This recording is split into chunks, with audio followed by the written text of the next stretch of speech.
મહુધા ખાતે કોદાળી મારી સાસુના ખૂન કરવાના અને પત્નીને મારી નાખવાની કોશિશના ગુનામાં આજીવન કેદની સજા પામેલ અને વડોદરા મધ્યસ્થ જેલથી ફ્લો રજા ઉપરથી ફરાર થયેલ અને 2 વર્ષથી નાસ્તા ફરતા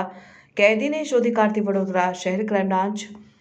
બ્રાન્ચના police inspector RG Jadeja, police inspector HD Tovar નાવની તોરવણી હેઠળ police sub inspector NG Jadeja નાવના ટીમના માણસો જેલમાંથી વિવિધ રજાઓ પર બહાર નીકળે બાદમાં જેલમાં હાજર ન થઈ ફરાર થઈ ગયેલ કેદીઓની શોધખોળ દરમિયાન ખેડા જિલ્લાના મહુધા પોલીસ સ્ટેશન ખાતે નોંધાયેલ મુજબના ગુનાના આરોપી રાકેશ કુમાર મનહરભાઈ વસાવા, રહેઠાણ સુઈગામ નવીનગરી, તાલુકા ઠાસરા, જિલ્લા ખેડાને નામ સેશન્સ કોર્ટે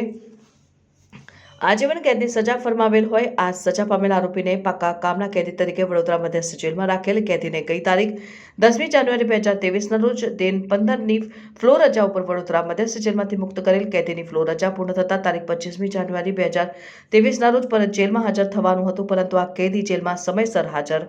થયેલ નહીં અને કેદી ફ્લો રજા ઉપરથી બારોબાર ફરાર થઈ આશરે 2 વર્ષથી નાસ્તો ફરતો હોય કેદીને શોધી કાઢવા માટેના વડોદરા મધ્યસ્થ જેલ તરફથી મળેલ પત્રને આધારે કેદીની ટીમ દ્વારા ટેકનિકલ હ્યુમન સોર્સને આધારે સતત કરેલ તપાસ દરમિયાન ફરાર થયેલ કેદી હાલમાં ડાકોર ખાતે